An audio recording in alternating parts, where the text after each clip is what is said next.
Hey guys, and welcome back to Air. So we are on the last part of KANO'S route, so let's try to finish this up today. I still remember that beautiful autumn, as if it were yesterday. After we finished tending to the fields, we went to the pampas grass field, as we always did. The swaying ears of pampas grass looked almost like a golden sea in the sun. My husband was holding Yakumo in his arms. He was the first child that we were blessed with. Yakumo was born with an ugly birthmark on his right wrist. The villagers said it was an ill omen. They said that the child would not live long. But we paid them no heed. I gently took a peevish Yakumo from my husband. Then I sang him a lullaby that my mother taught me. Having done that, Yakumo stopped crying. However, something different happened that day. Yakumo stretched out his hand to try to catch something. Sorry. I'm a little closer to the microphone. It was a feather. A white feather came floating down from the sunset sky. I caught the feather and gave it to Yakumo. Then it happened. The feather shone. Yakumo laughed. My husband laughed as well. I laughed along with them. And this feather must be a gift from God, so I made a wish to the feather. May this child grow up and be strong and healthy. I had no other wishes. I was happy. My husband and child were by my side. This was all I could ask for. That autumn, the war began. A foreign country had amassed a fleet of ships and assailed our port. There were 1,000 warships carrying soldiers in the tens of thousands, it was said. Our side only had a few thousand soldiers on horseback. The war was lost before it was even fought. We heard the sound of booming thunder from the beach. With each boom, horses neighed and soldiers died without any mean of retaliation. They were not even able to shoot a single arrow at the enemy. They rounded up every single man in our village, my husband included. I'll be back for sure. After saying that, my husband left home. I saw him off, waving my sleeve at him. Yakumo did not understand anything, he simply giggled. After that, my husband did not return. I heard about the cruel things the enemy soldiers did. Anyone who opposed them were killed. Even the Hachiman shrine, which housed the god of war, was razed to the ground by the enemy. Everyone had given up the fight. One night, a gale blew. It was a strangely fierce storm for its season. At the break of dawn, everything had changed. Every one of the 1,000 warships that once filled the port had sank to the bottom of the sea. The war was over. A rumor flew among the villagers. The god of the wind had come down to the earth to unleash his fury on the enemy. I simply waited for my husband to return. When he comes back, I'll mend his clothes for him. I'll make him his favorite food to reward him. He would embrace me once more. I dabbed my lips with a rogue and tidied the hair on my nape with a razor. However, I knew that my wish was never to be. Even so, I kept waiting. One day, a government official on horseback came to the village. He asked if anyone had picked up a glowing feather. He claimed that the feather was touched and commanded that anyone who touched the feather should come forward. Yakumo was playing with his feather. He was playing with it very happily. I hugged Yakumo and hid the feather in my pocket. That night, I left the village. I boarded a cargo boat and left my hometown. Traveling with a suckling baby was no easy task. For days, I walked through mountain paths. Surely there is a land willing to accept us. I kept traveling with that hope. And then I came to this village. It was a peaceful village. The villagers eke out a living with fishing. On a hill on the outskirts of the village, there was an old shrine. We sought refuge there. We were outsiders, but the priest there treated us with kindness. Here, we can start a new life. Yakumo and I can live happily. That's what I thought. Yet, he's awake. I heard a gentle voice. The candle by the bed flickered. A warm hand touched my forehead. Sir, my child! This time I felt another hand touch me. This one had gnarly fingers. The worst is over. His fever will subside in due time, a male voice answered. But the villagers believe that both of you brought a disease to the village. That can't be! Someone was looking down at me. It was a sad, worried face. I wanted to tell her I was fine, yet I could not even move my body. It was my mistake to take you in, the male's voice continued. The shrine houses a Mikogami. The Mikogami puts a mark on all of those who bring calamity to this land, just like the mark on this child. Those aged fingers held up her right wrist, a tiny right wrist. On the inner side of the wrist there was a black birthmark. This child is no bringer of disease. I know that, but the villagers will not believe so. If they come to know of this child's birthmark, they will demand of us to give him to the gods. Are you saying that they will make my child a sacrifice? That is how this land had suppressed calamities for ages. A heavy silence followed. The male voice proceeded to persuade her. You are still young. You are still able to bear many children. I had told you this before. This child is my life. He is the only treasure that my husband left me with. Resign yourself. If not, both of you will be killed. That's not all. Even my life will be in danger. Placid eyes. They were looking this way. I felt a sleeve move, a slender wrist, her soft fingers coiled around my neck. If that is so, let me end his life with my own hands. Those slender fingers tightened around me. I could feel her nails trembling against my skin. I could not breathe. I could no longer see. There was no pain. There was no fear. There was no regret. However, there was sadness. An unbearable sadness. I would no longer be able to see her smile. I would no longer be able to hear her sing to me. Just as those thoughts ran through my head, her grip loosened. I can't do it. Something sparkled in the darkness. Drops of tears. Where could you find a mother who would kill her own child? Even if the child is a bringer of disease, even if the child would bring destruction to the world, there is no mother who would kill her own child. There is none. There was a wooden bucket by the bedside. Among the crude makeup tools was a razor. Her trembling fingers found a candle. Let me take my child's place. So please let my child live. Halt! The man rushed to her, but it was too late. The razor glided through her soft skin. Multiple slashes crisscrossed, as if to hide the birthmark that wasn't there in the first place. Her wrist was dyed in blood. Her slender body collapsed.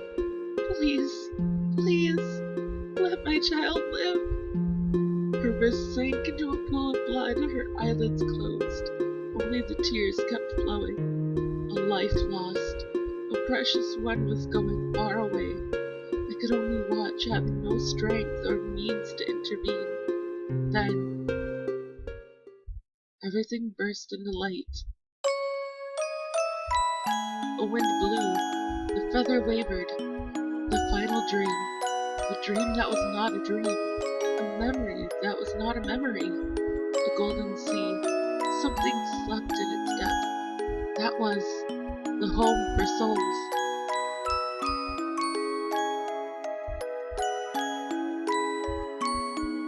Shrine grounds. Many colorful stores were lined up. The paper lanterns glowed with orange light. Sorry, that was gross. I'm crying though. The festival was bustling with people. Kano was standing alone in the crowd.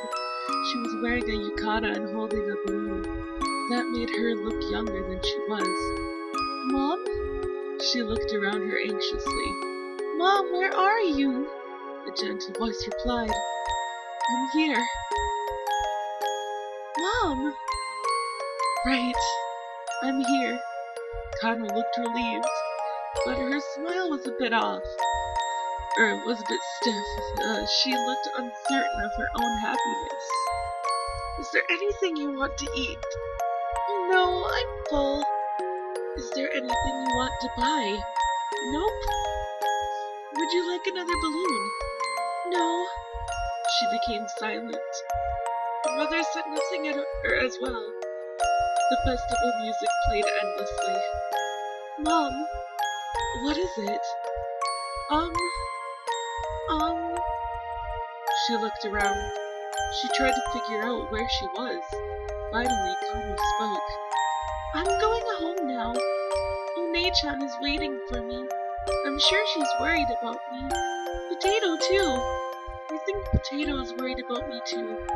Besides, she bent forward slightly to tell her a secret. I found someone I like. He's a bit weird, but he's nice to me. He's searching for a girl in the sky. I thought perhaps I was that girl, but I was wrong. It's a one-sided love. She smiled weakly and stopped speaking again. Her mother simply watched over her daughter. Her outline became fuzzy and slight. Come to me if you can't handle it. You'll always be a spoiled child. You can come stay with me forever. Here. She reached out her hand. It was a warmth that Kano desired more than anything. It was an image of her childhood that she had always held dear in her heart. But Kano did not try to reach out to her. Well, Mom, thank you. I don't remember much about you. You died early because of me, but I want to thank you for giving birth to me. That's the only thing I want you to know. Her mother did not reply. Her outstretched hand trembled ever so slightly. Her mouth curled slightly into a smile. Kano, you don't have wings. You can't come to the sky even if you're suffering. Please find happiness where you are.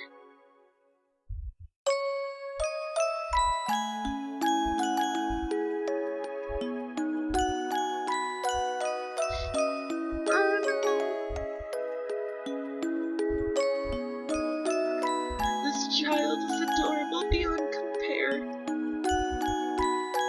More than the stars in the sky. More than the trees and grass in the mountains. Pampas grass, thatching grass, clovers, bellflowers. More than the plants on this earth. My sweet child is going to sleep. Sleep well, my child. Sleep well. Sleep well, my child. Sleep well.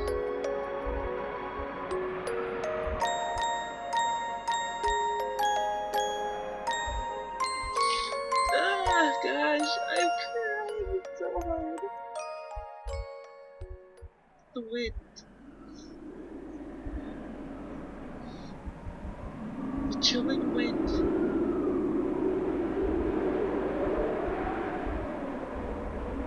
The sea.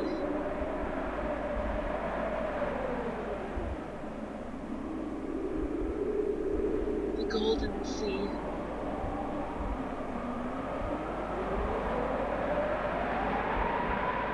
The waves rolled.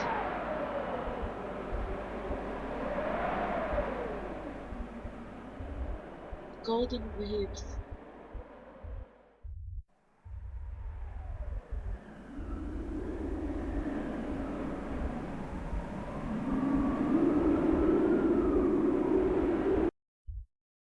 Zuroban! Whoa. I pushed too hard again. Yukito-kun. I looked around me. Kano was looking at me from the top of the bridge. Sorry. Crying. To my sides were gently sloping green banks. When I rubbed my head, I found a big bump. I was also completely drenched. Where is who? I am where? Oh, thank goodness. I was worried that you'd hit your head. No, I did hit my head. I'm sure I did. Where am I? Who am I? You're in a river. Your name is Yukito-kun, and we were on our way to a festival. Your humor is back. Oh, really? I'm glad to hear that. No, I'm not praising you. Well, let's hurry up and go. It'll be dark soon. It's still morning, right? Our meeting time is way too early. Well, that's not true. The earlier we meet, the more time we can spend together. Kano giggled. That was the smile she had when we first met. This was the road we always took from the bridge to the shrine. A road where we were used to. A clear blue sky that looked as if it could break to pieces. Kano and I were walking under it. It's a shame that you're wearing your uniform to the summer festival. Well, I had feeding duty. Maybe you should go back and change into a yukata. No, I don't look good in a kimono or a yukata. I don't think that's true. There's a saying that kimono are great for those with a thick waist.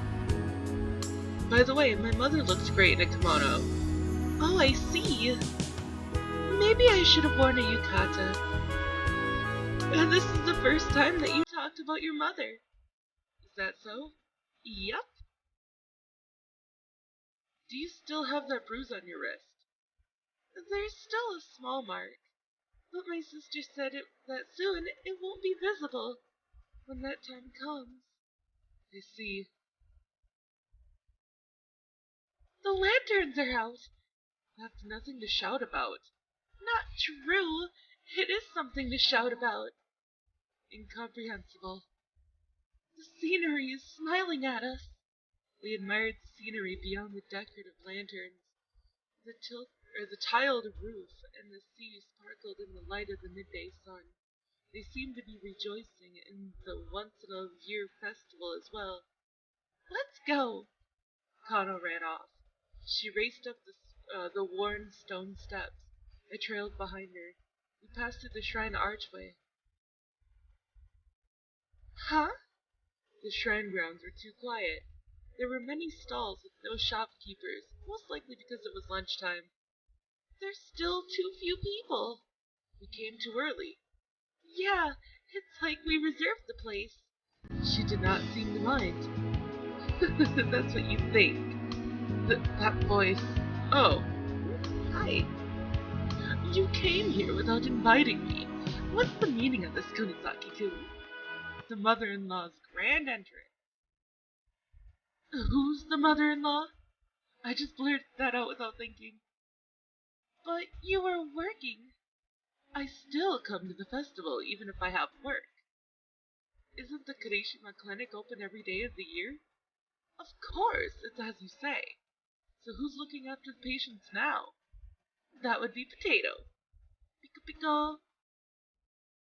Oh, Potato, so there you are. Pico pico. It sensed danger, but it could not retreat in time. Hijiri grabbed Potato by the scruff of his neck. She aimed Potato at the sky in the general direction of the clinic. Go and cure the sick people at my place. Pico pico! That was a long throw. Whoa! It's a record-setting throw! Now I see that I finally caught up to you. You're not there yet. Once I kicked it so far that it didn't come back all day. Right, Potato? Pico. It came back in 10 seconds. Don't make a face like that. I'll buy something for you too. Pico pico. That was one speedy reconciliation. Say, is this clinic really okay? Ah, cotton candy! Kano ran up to the cotton candy stall which had just been set up. 3 of the largest cotton candy, please. Is Potato fine with cotton candy? Pickety! Make that 4, please. We're just opening up. Do you mind waiting? Not at all. Then she spun around and looked at Hijiri. By the way, it's your treat. If that's what you want.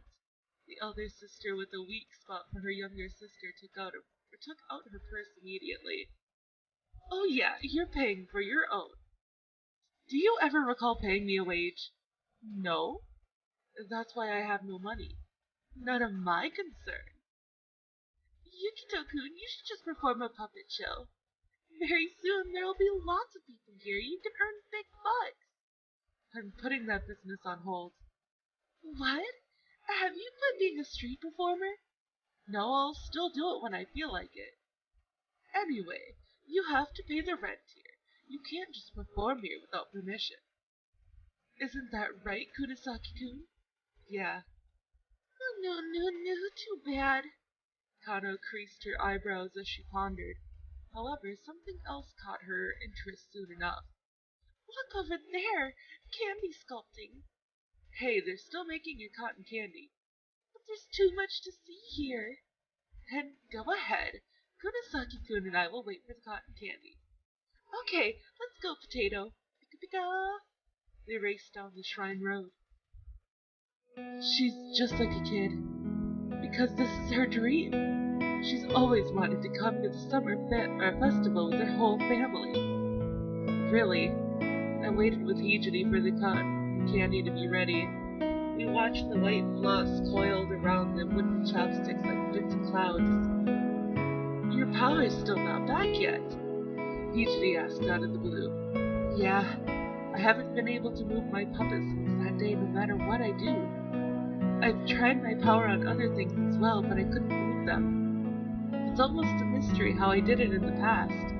The words were meant for myself. Back then, I had certainly reached Kano's soul.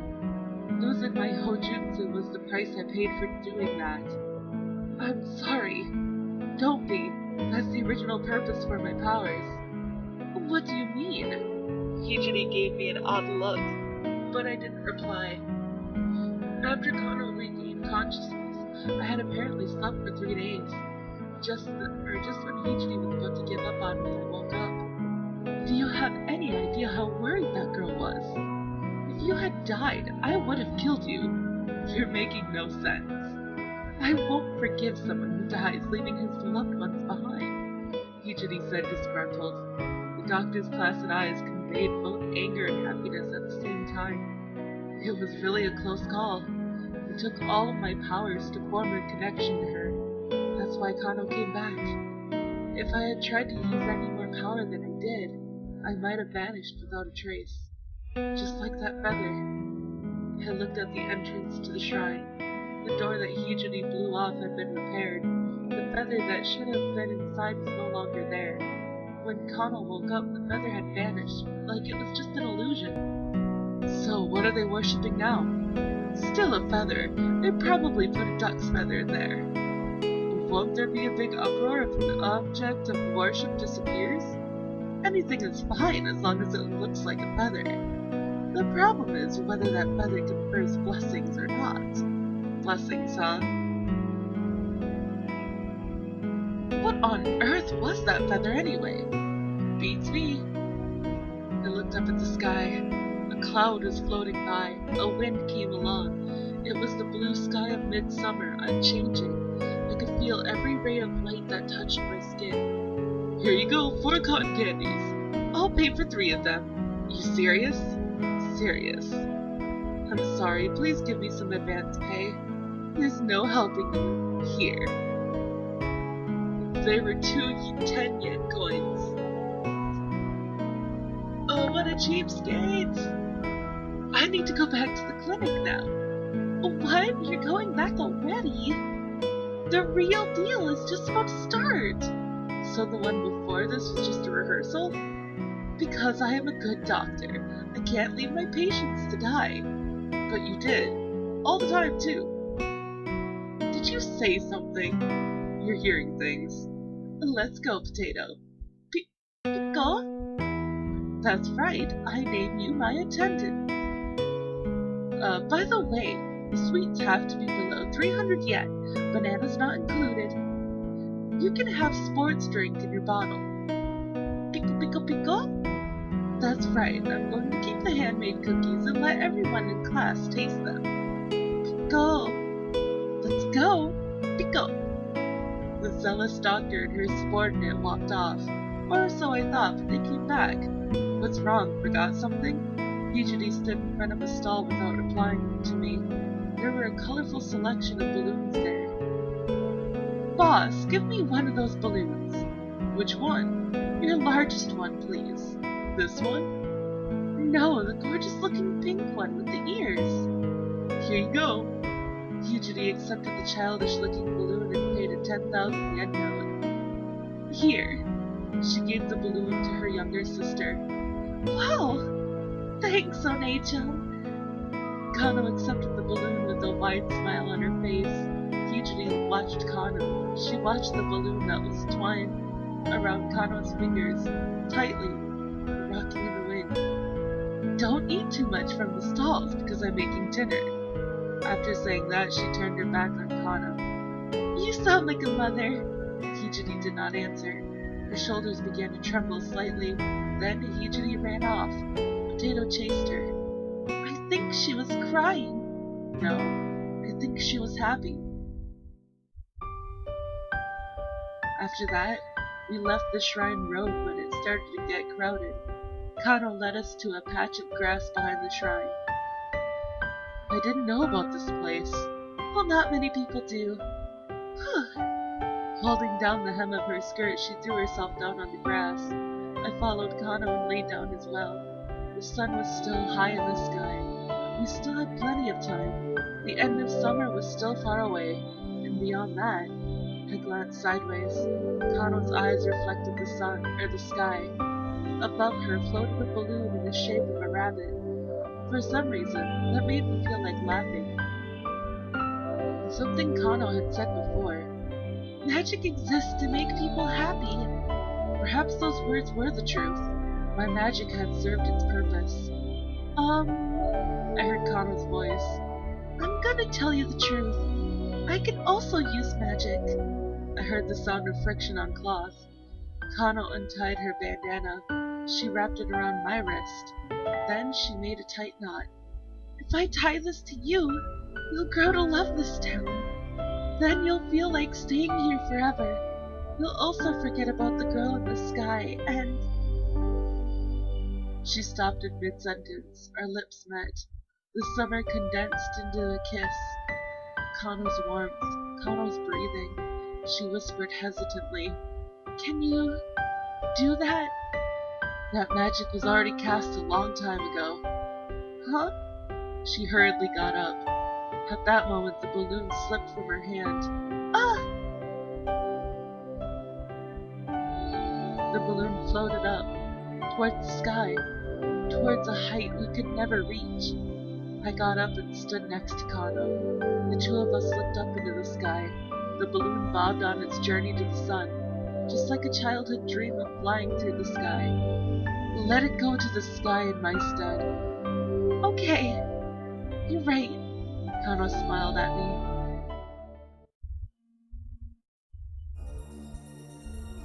And that is the end of Kano's route. So I hope that you guys enjoyed this. If you did, please give it a big thumbs up down below.